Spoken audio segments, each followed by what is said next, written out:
Welcome to my channel Coin Worth Million today. Video is one you won't miss.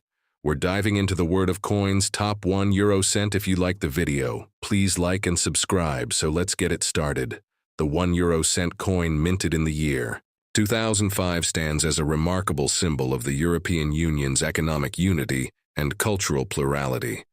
Though diminutive in size and value, the coin embodies a complex tapestry of historical, political, and numismatic significance.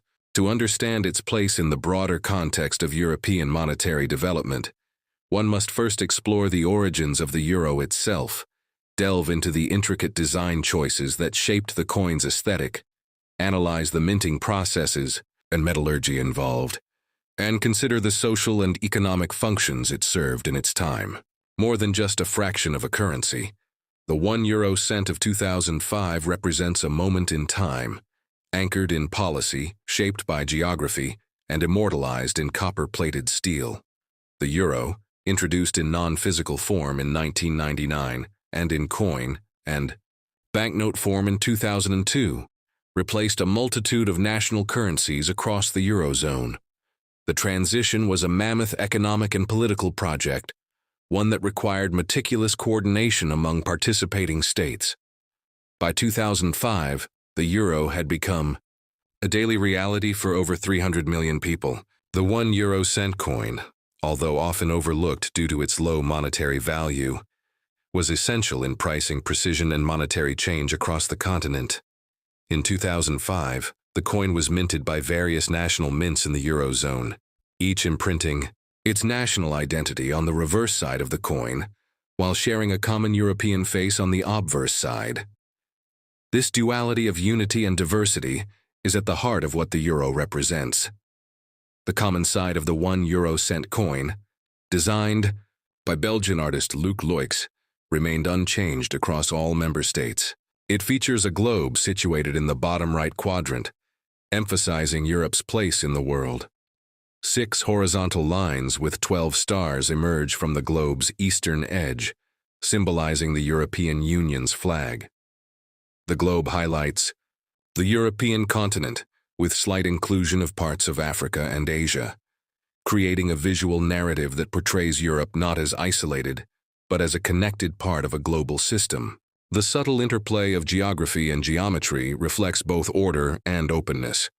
The stars, numbering 12, are symbolic rather than literal.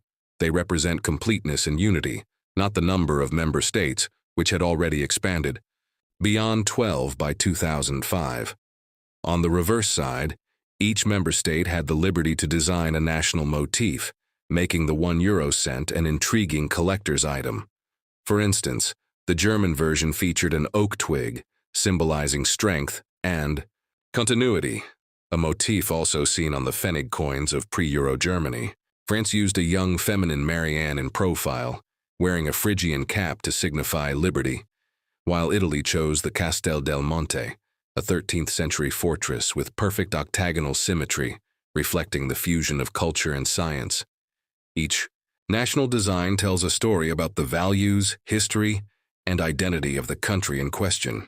These designs also had to adhere to certain European Commission guidelines, such as inclusion of the 12 stars, the year of minting, and the absence of national names spelled in full, to maintain a degree of consistency and recognizability.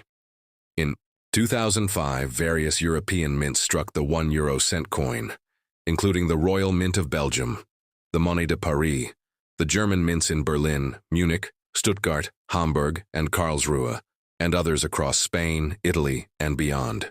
Each mint was identifiable through subtle mint marks, alphabetical codes, or tiny symbols near the date. For instance, F denoted Stuttgart, while A was for Berlin. The sheer number of mints and coin varieties in 2005 makes the 1 euro cent an engaging subject for collectors, especially those who specialize in mint mark collections. The volume of production was enormous, with billions of 1-cent coins minted each year across the Eurozone to meet the transactional demands of a coinage system that relied heavily on small denominations. From a physical perspective, the 1 euro cent coin in 2005 maintained a consistent specification across all countries. The coin has a diameter of 16.25 millimeters, a thickness of 1.67 millimeters, and weighs 2.30 grams. It is composed of copper-covered steel, giving it a distinctive reddish tone and magnetic properties. The copper plating serves both aesthetic and protective functions, shielding the inner steel from corrosion. The reeded edge of the coin ensures tactile recognition and adds a layer of anti-counterfeiting security. Despite its small size, the coin is precision-engineered to exacting standards, ensuring uniformity and compatibility with vending machines and automated payment systems across the continent. Economically, the €1 coin played a nuanced role. While its face value was minimal, it was essential in pricing strategies and microtransactions. In 2005, it helped businesses price items at psychologically attractive points, such as 1 by 99 or 9,999, a practice known as charm pricing. It also allowed consumers to pay exact amounts without rounding, particularly in countries that resisted rounding laws for ethical or economic reasons.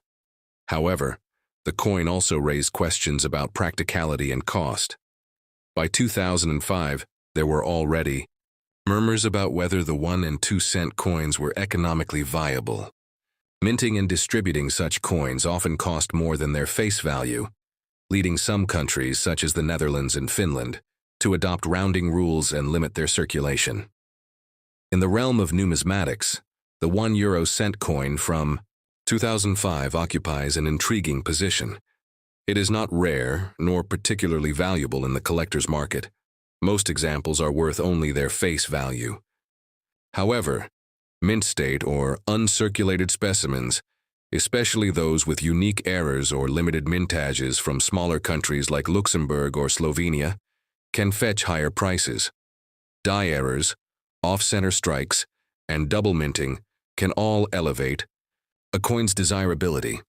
Furthermore, some collectors pursue the full set of 2005 1-cent coins from each minting nation, creating albums that showcase the diversity of European design within a shared monetary system. In this context, the coin becomes less about purchasing power and more about cultural preservation. From a cultural standpoint, the €1 is deeply embedded in the everyday life of Europeans. It passes through millions of hands daily, buys small candies, is donated into charity boxes, and jingles in the pockets of children and pensioners alike. It appears so trivial in economic terms that people often disregard it. Some toss it into drawers, others into fountains. Yet each coin is a minted piece of policy, art, and function. The coin's ubiquity makes it a quiet ambassador of the European project. Even its small size carries symbolic weight, reminding citizens that every cent, like every voice, has value in a democratic and economically integrated Europe. The 2005 issue also holds significance when viewed against the broader socio-political backdrop of the time. The European Union was in a phase of expansion and constitutional deliberation. In 2004, the EU had accepted 10 new member states, mostly from Eastern Europe, with plans for further expansion and integration. By 2005, the Eurozone had not yet welcomed these new members into its monetary fold, but the groundwork was being laid. The €1 of that year is, therefore, a quiet witness to change, a coin that predates, but anticipates, a more inclusive and extensive European economic community. Its continued production in countries like Austria, Belgium, and Spain underscores the common currency's role in unifying markets and streamlining cross-border commerce. Despite the economic concerns surrounding low-denomination coins, the European Central Bank had not, as of 2005, decided to discontinue the 1-cent coin. Political willpower and public sentiment varied across nations. Some saw the coin as a necessary evil, others as an outdated nuisance.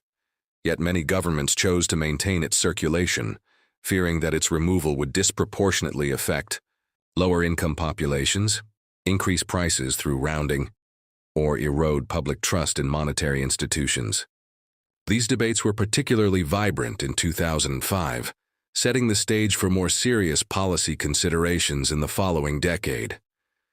In schools, the 1 euro cent coin often served as a teaching tool for children learning about currency, math, and geography.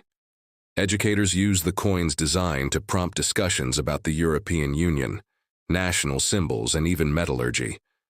For young numismatists, it was frequently the first coin they collected, starting a lifelong hobby that could lead to broader interests in economics, history, and design. In museums and exhibitions, the euro coins, including the 1 cent piece, were displayed as artifacts of modern statecraft. Institutions across Europe curated displays that chronicled the evolution from the franc, mark, lira, and peseta to a single shared monetary unit. Symbolically, the 1 euro cent coin challenges the notion of value. Its purchasing power is minuscule, hardly enough to buy anything on its own. Yet it holds immense symbolic weight as a representation of integration, precision, and cooperation. It also reflects the layered identity of European citizens who can simultaneously belong to a nation-state and a supranational economic community.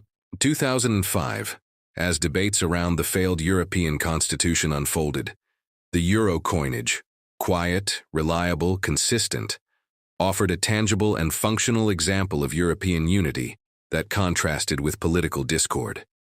In conclusion, the 1 euro cent coin of 2005 is far more than a trivial monetary unit. It encapsulates